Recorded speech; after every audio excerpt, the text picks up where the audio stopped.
नमस्कार. लक्षवेधीमध्ये आपल्या सगळ्यांचं स्वागत. मी प्रसाद काथे. बारामतीतला संघर्ष हा दिवसागणिक अधिकाधिक तीव्र होत चाललेला आहे आणि बारामतीतल्या लोकसभा जागेवर विजय मिळवण्यासाठी सर्व प्रकारचे हत्कंडे आपले आत्ताच्या घडीला वापरले जातात. जी जी काही म्हणून शस्त्र उपलब्ध आहेत ती प्रत्येक शस्त्र मोजून मापून वापरून विजय आपल्याच पदरात पाडला पाहिजे याच्यासाठीचा संघर्ष अधोरेखित होतोय. ताज्या घटनाक्रमामध्ये श्रीनिवास पवार यांनी थेट अजित पवार यांच्यावर हल्लाबोल करत अजित पवारांची कृती ही नालायकपणाची आहे इतका तीव्र शब्द वापरलेला आहे आणि स्वाभाविकरित्या त्याच्या प्रतिक्रिया सुद्धा येऊ लागलेल्या आहेत. आत्ताच्या घडामोडीमध्ये या निमित्तानं अजित पवार गटानं जे उत्तर श्रीनिवास पवार यांना दिलेलं आहे त्यात दस्तूरखुद्द शरद पवारांच्या राजकारणाचा सगळा हिशोबच काढून टाकला गेलेला आहे आणि त्या निमित्तानं शरद पवारांच्या राजकारणाचा हिशोब काढत असताना पवारांना घरफोड्या ठरवलेलं आहे. महाराष्ट्राच्या राजकारणामध्ये दीर्घकाळ सक्रिय असलेले शरद पवार आयुष्याच्या या टप्प्यावर इतकं सगळं अनेकदा ऐकत आलेले आहेत पण ते विरोधकांकडून. यावेळेला जे काल परवापर्यंत सोबत होते त्यांनीच शरद पवारांवर त्याच मुद्द्यांच्या आधारे हल्लाबोल करावा जे मुद्दे विरोधक आत्तापर्यंत वापरत होते. हा नियतीचा एक खेळच. या नियतीच्या खेळात शरद पवारांवर झालेलं शरसंधान हे त्यांच्या राजकारणाच्या पहिल्या दिवसापासूनचं आहे जेव्हा त्यांनी आईवडिलांच्या शेकापचा वारसा सोडून काँग्रेसकडे जायचं ठरवलं आणि तिथपासून सुरू झालेली ही घरफोडीची वेदनेची परंपरा ही आजच्या घडीला सुद्धा कायम आहे असं अजित पवारांचे समर्थक सांगतात. श्रीनिवास पवार अजित पवारांच्या विरोधात बोलायला लागल्याच्या नंतर या पद्धतीच्या प्रतिक्रिया येत आहेत त्यावरून लक्षात येत आहे की कुठं ना कुठेतरी अजित पवार दुखावले गेलेले आहेत. अर्थात जो संघर्ष आता सुरू आहे त्या संघर्षात सर्व प्रकारची शस्त्र वापरली जाणार आहेत आणि येत्या दिवसांमध्ये त्या निमित्तानं हा वाद अधिकाधिक तीव्र होणार आहे. पण या निमित्तानं प्रश्न उपस्थित राहतो की घरात घरफोडी नक्की केली कुणी. पवारांच्या घराला राष्ट्रीय स्वयंसेवक संघानं फोडलं असा सुद्धा दावा श्रीनिवास पवार यांनी केलाय. मुळात संघाला पवारांचं घराणं फोडून काय मिळवायचं आहे इथपासून ते बारामतीतला विजय हा आजच्या निवडणुकीमध्ये इतका महत्त्वाचा का आहे ते सुद्धा तपासायला हवं. मुळात पवारांचं घराणं गेले अनेक वर्ष बारामतीत सरळ मार्गाने जिंकतंय का आणि कोण्याही विरोधकाला तिथं टिकूच द्यायचं नाही इथपासून ते विकासाची स्वतःची अशी व्याख्या तयार करणाऱ्या पवारांच्यासाठी बारामती महत्त्वाची का असते हेही चर्चेत घ्यावं लागेल. पण त्या निमित्तानं महाराष्ट्रातल्या अनेक राजकीय घराण्यांमधला एक माणूस फोडून सोबत घेणाऱ्या शरद पवारांचं राजकारण सुद्धा या चर्चेत येईलच. त्या निमित्तानं आजच्या लक्षवेधी चर्चेमध्ये आपल्या सोबत असलेल्या मान्यवरांचा आपल्याला पटकन परिचय करून देतो. या चर्चेमध्ये आपल्या सोबत अजित पवारांचे समर्थक या नात्यानं राष्ट्रवादी काँग्रेसचे नेता प्रशांत पवार आहेत. या चर्चेत आपल्या सोबत शरद पवारांची भूमिका मांडण्याच्यासाठी आणि त्याचबरोबर श्रीनिवास पवार यांनी जी वक्तव्य केली त्या संदर्भात अधिक थेट वक्तव्य करण्याच्यासाठी राष्ट्रवादी शरदचंद्र पवार या गटाचे प्रतिनिधी प्रवक्ता या नात्यानं महेश तपासे आहेत. मान्यवरांना मी या चर्चेत स्वागत करून घेत असतानाच एका गोष्टीची कल्पना देतो की कृपया आपलं इंटरनेटचं कनेक्शन तपासून घ्या आणि बोलण्यापूर्वी आपला माईक सुरू आहे की नाही तेही पहा. पटकन आत्ताच्या घडीला मी पहिल्यांदा मुद्दा उपस्थित करतो तो प्रशांत पवार यांच्यासाठी. प्रशांतजी, श्रीनिवास पवार यांना कोणी फोडलंय?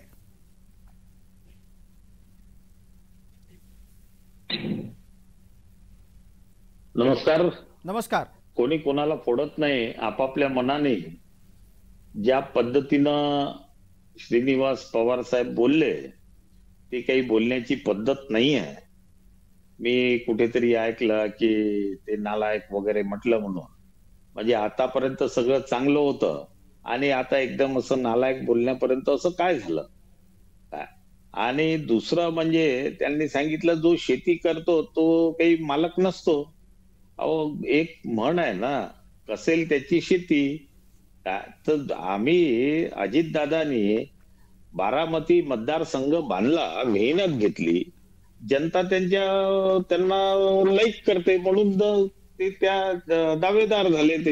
त्याच्यात काय मोठी गोष्ट आहे. पण नालायक वगैरे हे शब्द मला वाटत नाही की काही चांगलं या पद्धतीनं कोणी बोलायला पाहिजे. आणि प्रशांत पवार, एक मुद्दा इथे असाही उपस्थित होतो की श्रीनिवास पवार यांच्यासारखी व्यक्ती ही अजित पवारांच्या विरोधामध्ये बोलायला लागते आणि ती सुप्रिया सुळेंच्या बाबत समर्थनात बोलते.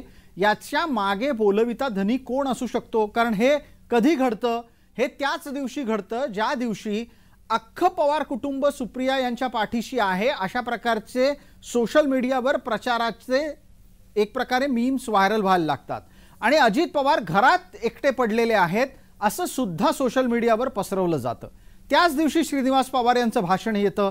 हा सगळा योगायोग आहे का? अजितदादांनी पहिलेच म्हटलं होतं की सगळे एक होणार आहे माझ्या विरोधात, माझं कुटुंबही पण बरोबर राहणार नाही, पण अजितदादाच्या बरोबर पूर्ण जनता आहे ना. जर किती घरचे लोक विरोधात गेले तर शेवटी विरोधात जाऊन फायदा का? जर जनता ज्याच्या बरोबर राहील तो नेता, आणि जनता ही अजितदादांबरोबर आहे. त्याच्यामुळे सगळे विरोधात गेले काय, आणि अजितदादाला माहित होतंच हे सगळे विरोधात जाणार आहेत म्हणून अजितदादांनी त्याप्रमाणे आपला स्वतःचा राजकारणाचा जो एक व्ह्यू असतो तो बदललेला आहे. त्यांनी काही कोणाला रिक्वेस्ट नाही केली की तुम्ही माझ्याकडे या, माझ्या बरोबर बोला. ज्याच्यात ताकद आहे ना तोच हे काम करू शकतो, ज्याच्यात ताकद नाही तो हे काम करू शकत नाही. पटकन आपल्याला महेश तपासे यांच्यापर्यंत जायचंय. महेश तपासे, श्रीनिवास पवार यांनी वापरलेल्या भाषेचं शरद पवारांचे, सुप्रिया सुळेंचे समर्थक योग्य ठरवतात का? त्या भाषेचं समर्थन करतात का? पहिली गोष्ट आपण अशी लक्षात ठेवली पाहिजे की श्रीनिवास पवार साहेब हे अजितदादांचे ज्येष्ठ बंधू आहेत. त्याच्यामुळे ज्येष्ठतेच्या नात्याने, वडिलकीच्या नात्याने त्यांनी त्यांच्या संदर्भात काय शब्द वापरावे, काय बोलायचं हा त्यांचा व्यक्तिगत विषय. त्याच्यामध्ये राजकारण आम्हाला करण्याची आवश्यकता नाही. परंतु ह्याही गोष्टीचं स्मरण मला आपल्याला सर्वांना करून दिलं पाहिजे की 2019ला सकाळचा जेव्हा शपथविधी झाला आणि तो जेव्हा 80 तासामध्ये परत सगळ्यांचा राजीनामा झाला, तर ते 3-4 दिवस श्रीनिवास पवारांच्या निवासस्थानीच अजितदादा मुक्काम घेऊन होते. आणि त्याच्यामध्ये पण देखील श्रीनिवास पवारांची मोठी भूमिका होती की अजितदादांना परत एकदा संधी दिली पाहिजे. त्याच्यामुळे आजचं जे वक्तव्य श्रीनिवास पवारांचं आहे ते वडिलकीच्या नात्याने, कुटुंब एकसंघ राहिलं पाहिजे. ठीक आहे, त्यांनी हे पण म्हटलं ना की विधानसभेला अरे तुला सगळेजण निवडून येणारच, कशाला अटॅटअप करतोय. त्याच्यामुळे अधिकाराने एक मोठा भाऊ वडिलाच्या जागेवर असतो, त्या अधिकाराने श्रीनिवास पवार साहेबांनी आज अजितदादांना स्वतःची रोखठोक भूमिका सांगितली. आणि तुम्ही असं म्हणता आहात की श्रीनिवास पवार यांची ही वयाच्या ज्येष्ठत्वानं आलेली रोखठोक भूमिका आहे. मला महेशजी एक प्रश्न पटकन असा विचारायचा आहे की या एकूणच वक्तव्याच्या दरम्यान श्रीनिवास पवार असंही म्हणाले की जे लाभार्थी झाले शरद पवारांच्या राजकारणाचे तेच आज त्यांना सोडून जात आहेत. याचा नक्की अर्थ काय? याचा नक्की अर्थ साफ आहे की पवार साहेबांनी जेव्हा केंद्राच्या राजकारणात पवार साहेब पडले, देश पातळीवर राजकारण करू लागले, तर बारामती तालुका आणि राज्य हे पूर्णपणे दादांच्या ताब्यात दिलेलं. आम्ही देखील दादांचं काम केलंय ना राव. प्रशांत पवारांना काय माहित नाही की आम्ही एकत्रितपणे दादा जे म्हणतील ती पूर्व दिशा अशा दृष्टिकोने युवक संघटना, महिला संघटना, विद्यार्थी संघटना आम्ही करतच होतो ना. परंतु दादांनी 2019ला निर्णय घेतला, तो त्यांचा व्यक्तिगत निर्णय होता, तो काय पक्षाचा निर्णय होता. तेव्हा श्रीनिवास पवार साहेबांनी त्यांना संरक्षण दिलं. ठीक आहे, मोठ्या बाबाच्या भूमिकेतनं सांगितलं असं साहेबांना चूक झाली अमुक झालं, परंतु आज त्याच वेळेला जर हे म्हणजे असं दादांनी केलं ह्याच्यात ना आमच्याही मन दुखावलंय ना. ठीक आहे, या चर्चेला आणखीन पुढे नेऊ. नवीनही काही मुद्दे आहेत आणि या निमित्तानं एक सूरज चव्हाण यांचं आलेलं ट्विट आपल्याला चर्चेत घ्यायचं आहे. बऱ्यापैकी गांभीर्यपूर्वक यात गोष्टी नोंदवल्या गेलेल्या आहेत आणि अनेक गंभीर गोष्टी सुद्धा नोंदवल्या गेलेल्या आहेत, त्या आपल्याला आता वाचायला हव्या. त्यात पहिला मुद्दा असा आहे, प्रशांत पवार, महेश तपासे, शरद पवारांनी आजवर जी घराघरात पळवापळवी केली ती दादा कोंडके यांना सुद्धा लाजवणारी आहे असं त्याच्यामध्ये सूरज चव्हाण म्हणतात. पण एवढंच म्हणून ते थांबत नाहीत. ते त्याच्या पलीकडे जाऊन काय म्हणतात तर त्या पळवापळवीला लाजवेल अशी ज्यांनी हयातभर पळवापळवी केली, ज्यांनी आई वडिलांसह संपूर्ण कुटुंबानं शेतकरी आणि कामगारांचा विचार जपणाऱ्या पक्षाचा विचार केला, त्या विचाराच्या विरोधात जाऊन ज्यांनी घरच्यांच्या विरोधात बंड केलं, सख्या बंधूंच्या विरोधात प्रचार केला, स्वतःच्या आईला त्यांनी आयुष्यभर विरोध केलेल्या पक्षाला मतदान करून डोळ्यात पाणी आणलं. प्रशांत पवार, हे काय संदर्भ आहेत? आजच्या घडीला अनेक तरुणांना हे संदर्भ ठाऊक नाहीत. जे चटकन एका क्षणात लक्षात येतील ते संदर्भ एवढेच आहेत. पवारांचं घराणं हे काही काँग्रेस घराणं नाही आहे, ते शेकापचे होते. त्यांच्या आई शारदामाई या शेकापच्या होत्या, पवार काँग्रेसमध्ये गेले. तिथला हा वाद आहे का? नाही, ते जे सूरज चव्हाणांनी जे ट्विट केलेलं आहे त्यांनी ते जुनं जे पवार साहेबांच्या वेळेस झालेला आहे त्याच्याबद्दल त्यांनी ट्विट केलं. पण पळवा पळवीचा जो विषय आहे तो झालेलाच आहे ना, त्याला आपण नाकारता येणार नाही. पण आता आपण ज्या विषयावर चर्चा करतोय की दादांना जे नालायक हा शब्द जो वापरला तो शब्द किती बरोबर आहे? ठीक आहे, पण त्याचं समर्थन झालं आणि गंमत अशी आहे, श्रीनिवास पवार ज्येष्ठ बंधू आहेत असं सांगत ते अजित पवारांना असा शब्द वापरू शकतात हे सुद्धा सांगून झालं. मला पटकन महेश तपासे यांच्यापर्यंत पोहोचू द्यात. महेशजी, जो मुद्दा उल्लेखित केला गेला तो आपण ऐकला असणार, वाचलेला असणार. शरद पवारांनी घरात सुद्धा आपल्या मोठ्या बंधूंच्या विरोधात प्रचार केलेला आहे. शेकापच्या विरोधात काँग्रेसला मतदान करायला लावून सख्या आईच्या डोळ्यात पाणी आणलंय, हे संदर्भ आहेत. या सगळ्या संदर्भांना आता बाहेर काढलं गेलेलं आहे.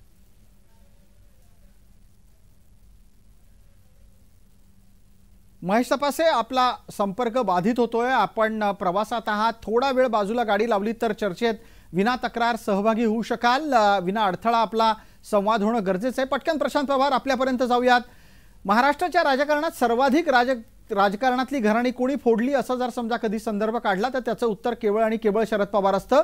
प्राप्त स्थितीमध्ये पवारांचं घराणं फोडणारा माणूस कोण? ते नाही, ते तर आहे, ते तर सगळेच जण म्हणतात, ते त्याच्यात काही वाद नाही. माझे काका सुद्धा त्यांच्या मंत्रिमंडळात एका वेळेस मंत्री होते. आजपासून 20-25 वर्ष पहिले माझे काकाही सांगतात की पवार साहेबांनी काय काय केलं आणि काय काय नाही केलं, विजयसिंह मोहिते पाटील कसे निघाले, पदमसिंह पाटील कसे निघाले, हे सगळं त्यांनी मला सांगितलेलं आहे, हे मला माहित आहे.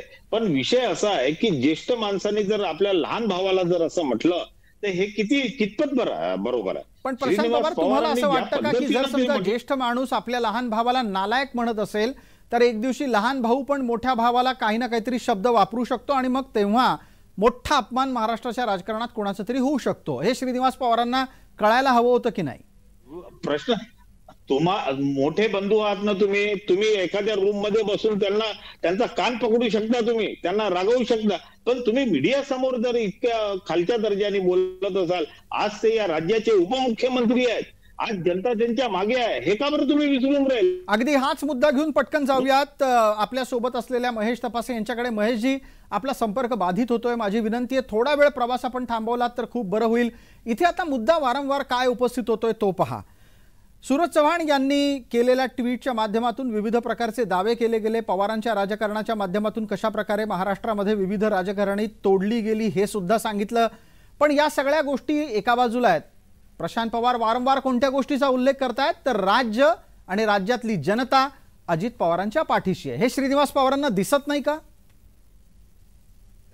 राज्यातली जनता ही कुणाच्या बाजूली आहे? नाही, ऐकून घ्या प्रशांतजी, राज्यातली जनता नेमकी कुणाच्या बाजूला आहे हे आपल्याला 19 एप्रिल ते 25 मेच्या दरम्यान कळून येईल.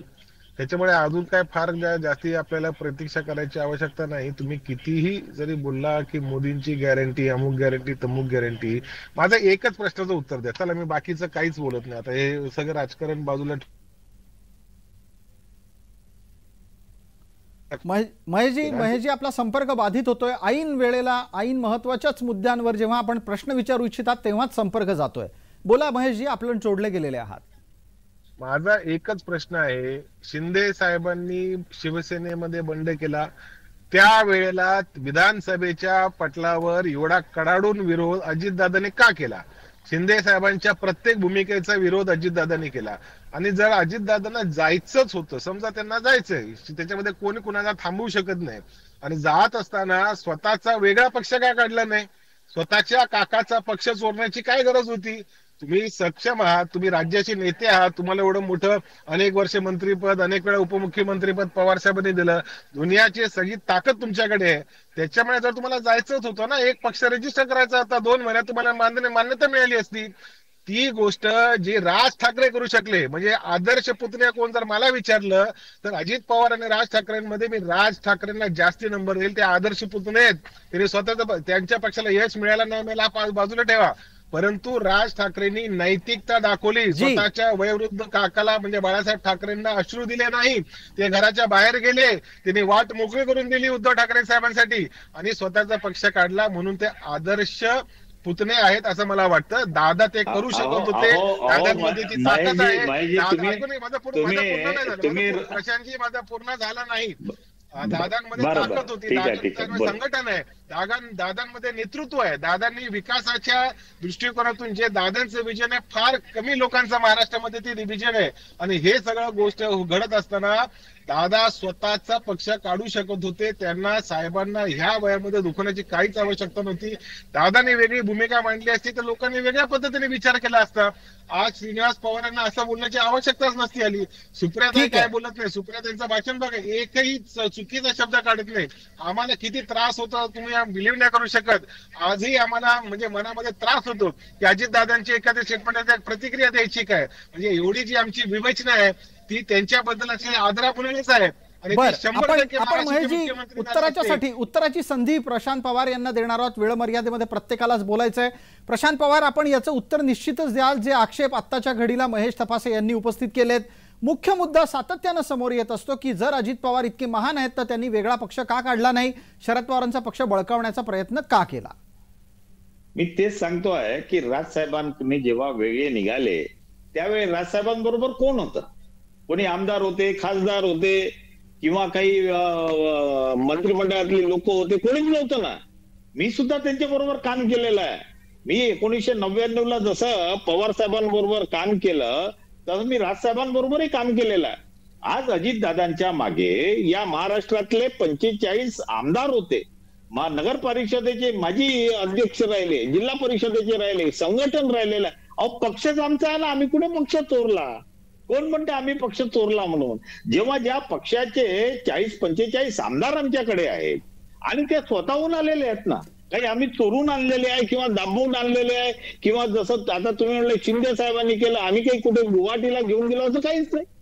आम्ही जे केलेलं आहे ते सगळ्यांच्या समोर केलंय, जनतेच्या समोर केलेलं आहे. मला एक पुढचा प्रश्न मला या चर्चेमध्ये एक पुढचा प्रश्न प्रशांत पवार आपल्याला आणि महेश तपासे आपल्याला विचारायचा आहे. दोघांनाही टप्प्याटप्प्यानं त्या प्रश्नाच्या निमित्तानं बोलतं करेन. मला पटकन प्रशांत पवार, आपण याचा खुलासा आधी करा की प्राप्त स्थितीमध्ये जेव्हा जेव्हा अजित पवारांच्या कर्तृत्वाचा विषय येतो तेव्हा हा मुद्दा शरद पवार समर्थक खुबीनं टाळतात की अजित पवार हे परफॉर्मन्सच्या बाबतीत उजवे असताना सुद्धा सगळं काही सुप्रिया सुळेंना द्यायला शरद पवार निघाले आणि तिथून ठिणगी पडली.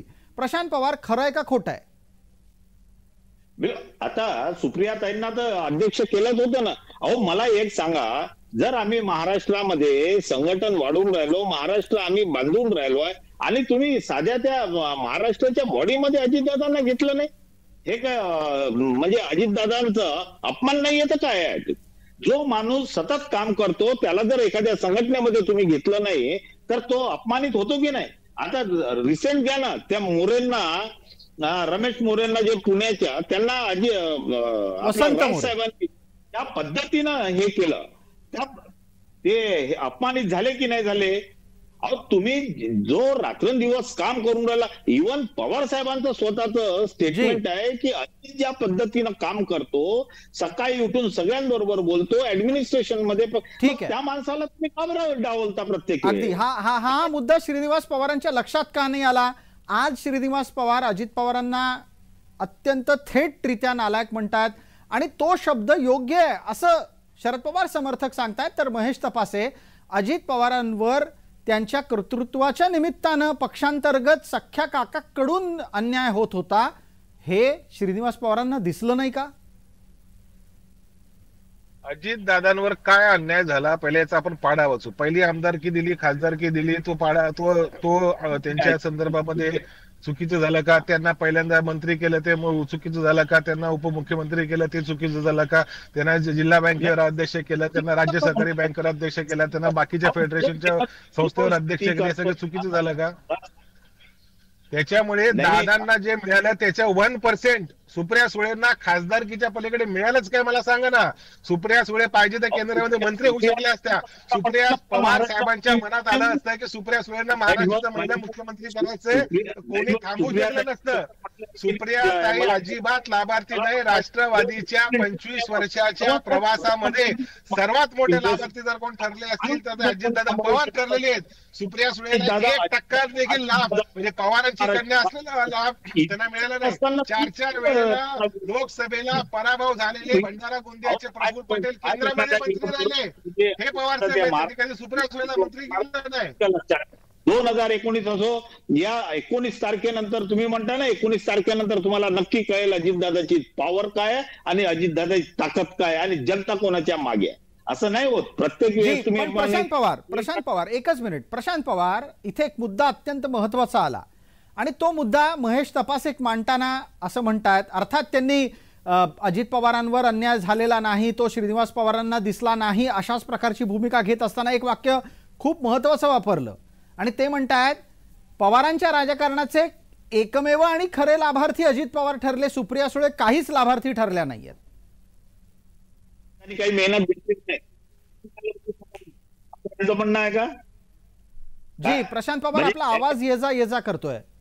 आपली भूमिका आता आपण मांडा. अजितदादांना जर अजितदादाच लाभार्थी आहे तर अजितदादांनी बिना मेहनतीने लाभार्थी केलं का अजितदादांना? अजितदादाची काही मेहनत नाही आहे का? पक्ष संघटना वाढवण्यात काही अजितदादाची मेहनत नाही आहे का? ते कोणाला दिसत नाही का? सकाळी 5-6 वाजेपासून अजितदादा जनतेच्या सेवेकरता बसतात. कोण मंत्री बसतो इतके सकाळी? कोण या संघटनेचा पदाधिकारी आजपर्यंत बसलेला? कोण आमदार बसलेला? कोण खासदार बसलेला? हे तर कोणी सांगायला पाहिजे की नाही सांगायला पाहिजे? अहो शरद पवार स्वतः मानतात ना, तो त्या माणसाने संघटना वाढवली आहे, तो माणूस जनतेची सेवा करतो, ऍडमिनिस्ट्रेशन मध्ये त्या माणसाची पकड आहे, हे सगळं जर तुम्हाला माहित आहे तरी तुम्ही विचारता. अगदी याच मुद्द्याला पुढे नेणं गरजेचं आहे. या मुद्द्याला पुढे नेणं गरजेचं आहे. हे बघा महेशजी, एका गोष्टीचा आपल्याला इथे खुलासा करायलाही हवा आणि ती स्वीकारायलाही हवी की अजित पवारांना जे काही दिलं ते काय अगदी सहज असं उचलून दिलं नाही. त्यांनी त्याच्यासाठी खस्ताही खाल्लेल्या आहेत.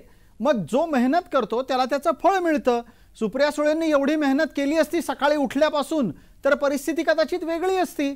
आज सुप्रिया सुळेंचा तेवढाच दबदबा अजित पवारांच्या इतका निर्माण झाला असता. मला एका गोष्टीचं निरीक्षण म्हणून आपण उत्तर द्या महेशजी. आज अजित पवारांना जी संधी मिळाली म्हणून अजित पवारांचा दबदबा निर्माण झाला का अजित पवारांनी मेहनत केली म्हणून त्यांचा दबदबा निर्माण झाला?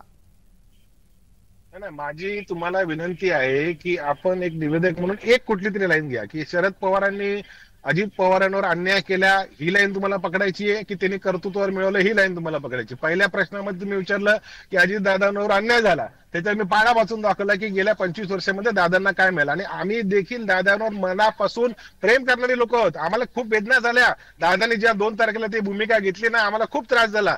त्यांनी पवार साहेबांचे पाया पडून त्यांनी स्वतः राजीनामा देऊन स्वतःचा पक्ष काढला असताना महाराष्ट्राने सल्यूट केलं असतं. या भारतीय जनता पार्टीला घाबरून, ईडीला घाबरून ते बसले त्यांच्या बाजूला. ते बसायला नव्हतं पाहिजे होतं, जायला पाहिजे होतं एक दिवस जेलमध्ये. भुजबळ साहेब गेलेच ना, अनिल देशमुख गेलेच ना.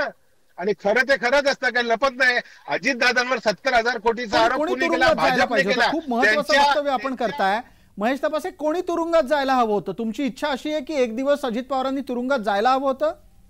तुरुंगाच्या भीतीने जर ते बाजूला राहिले हे पूर्णपणे चुकीचं आहे. 70,000 कोटीचा आरोप कोणी केला? भाजपने केला, पंतप्रधानांनी केला, देवेंद्र फडणवीस यांनी केला. जेलमध्ये चक्की पिसिंग कोण म्हणालं होतं? देवेंद्र फडणवीस म्हणाले होते. आणि अजितदादाच्या बाजूने आम्ही सर्व कार्यकर्ते रस्त्यावर उतरलो. टीव्ही चॅनलवर मी त्यावेळेला तुमच्या चॅनलवर उत्तर देत होतो, तुम्हाला माहिती आहे प्रसादजी. त्याच्यामुळे अशा पद्धतीच्या राजकीय चुकीच्या आरोपांना माझं आजही जाहीर भारतीय जनता पार्टीला आव्हान आहे, एकतर तुम्ही जे आरोप केले होते ते चुकीचे होते, दादा त्या प्रतिमेचे नाही, ते मी आजही सांगतो, तेव्हाही सांगत होतो.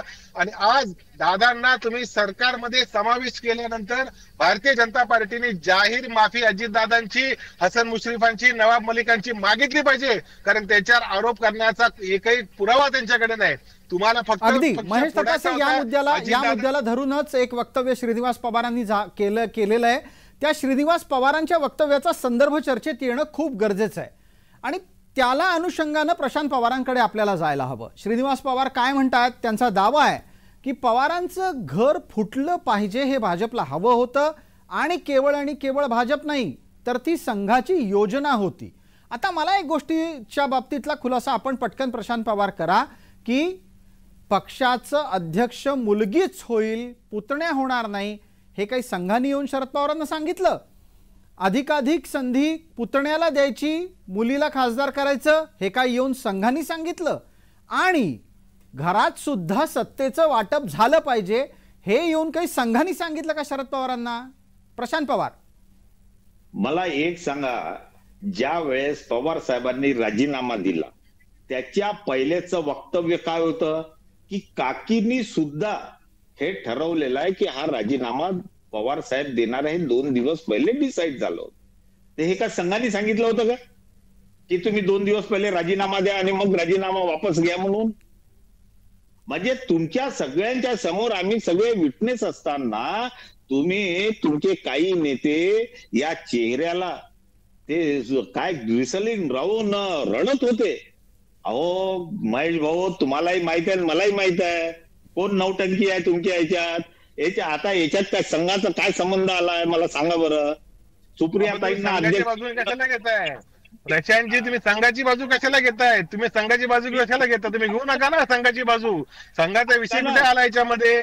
माझा प्रश्न एवढाच आहे, अजित दादा सारखा कर्तबगार नेता, आजही आम्ही त्यांना कर्तबगार म्हणतो, भारतीय जनता पार्टीने खोटे आरोप केले. प्रसाद काटे, तुम्ही माझं वक्तव्य जाहीरपणे सांगितलं पाहिजे टीव्ही चॅनलवर की भारतीय जनता पार्टीने देवेंद्र फडणवीस आणि चंद्रकांत पाटलांनी जाहीर माफी अजितदादांची मागितली पाहिजे की आम्ही चुकीचे आरोप केले, तुम्हाला घाबरवायचा प्रयत्न केला, तुम्हाला फोडण्यासाठी तुम्हाला जेलची आम्ही भीती दाखवली. अशा पद्धतीचे खोटे आरोप जे भारतीय जनता पार्टीने केले त्याच्यावर जाहीर माफी भारतीय जनता पार्टी. बिलकुल आपण एक दिवशी भारतीय जनता पार्टीच्या प्रवक्त्याला घेऊन चर्चेला बसू आणि त्यावेळेला तुम्ही त्यांच्याकडून माफी मागवून घ्या, वदवून घ्या, आमचं काहीच म्हणणं नाही. पण आता महेश तपासे या निमित्तानं 2-4 गोष्टी मी इथे मांडल्या आणि त्या निमित्तानं जेव्हा आपल्या सोबत असलेले प्रशांत पवार भूमिका मांडायला लागले, तुम्ही प्रश्न उपस्थित केलात की संघाची पाठराखण करायची प्रशांत पवारांना गरज नाही. मला एका गोष्टीचं उत्तर तुमच्याकडून लावेल आणि ते महेश तपासे अशाच पद्धतीच्या प्रश्नाच्या निमित्तानं असेल की मग जर संघानं पवारांचं घर नाही फोडलं, भाजपनं घर नाही फोडलं, तर घर फोडलं कुणी? नाही, माझं ऐका ना. माझा प्रश्न लोकांनी विचारला की संघाने का फोडलं. प्रशांत जे काय संघाचे प्रवक्ते नाहीये, ते अजितदादांचे प्रवक्ते, त्यांनी संघाबद्दल कशाला बोललं पाहिजे? तुम्ही जेव्हा मला विचाराल तर मी शरद पवार मी कशाला दुसऱ्या पक्षाची भूमिका मांडायचं? हो बरोबर आहे, ठीक आहे. प्रशांत पवार काय बोलतायत एकदा पाहूयात, ऐकूयात. प्रशांतजी 1 मिनिट आहे, त्यानंतर महेश तपासेंपर्यंत जाणार आहोत. बद्दल बोलत नाहीये. संजय राऊत काय हा राष्ट्रवादी काँग्रेस पवार साहेबांच्या गटाचा प्रवक्ता आहे का की तुमचा कोणी नेता आहे? अहो, तो ज्या पद्धतीनं बोलतो जसं काही त्यांनी ठेका घेतलेला आहे का सगळ्या पक्षाचा?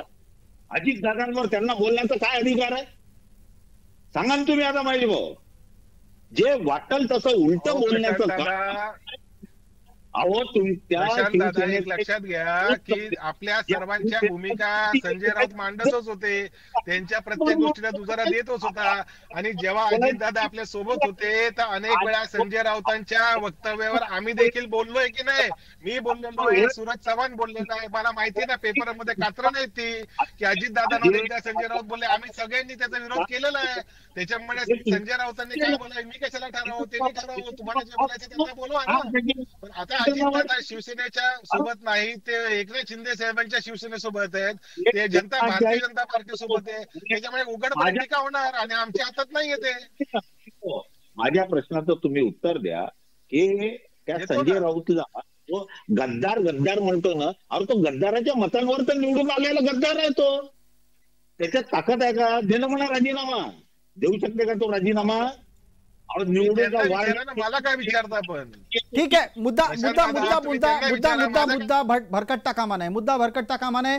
आपल्याला मुद्द्यावर राहायला हवं, टिकायला हवं, वेळेची मर्यादा पाळायला हवी. पटकन आपण महेश तपासे यांच्यापर्यंत जाणार आहोत. महेश तपासे, प्रश्नाचं उत्तर तुम्हालाही द्यायला लागेल आणि तो प्रश्न जो थोड्या वेळापूर्वी प्रशांत पवारांना होता तो तुमच्यासाठी पण आहे.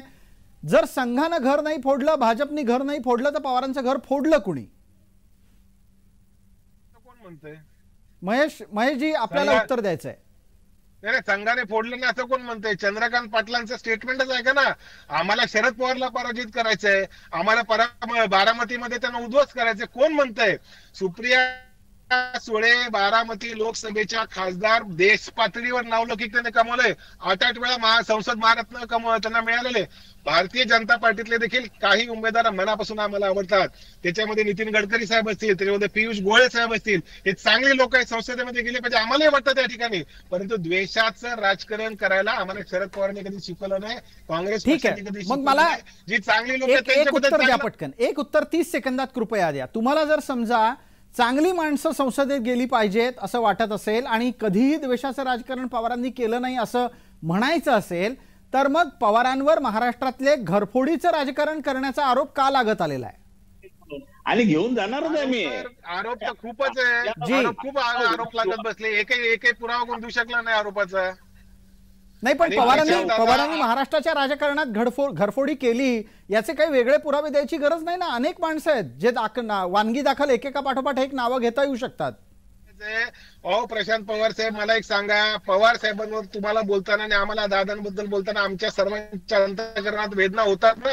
का आपण असं करायला पाहिजे? का तुम्ही दादांना रिक्वेस्ट करत नाही की स्वतःचा पक्ष नवीन काढा? महाराष्ट्रामध्ये त्यांची भाजपाची चाल आहे.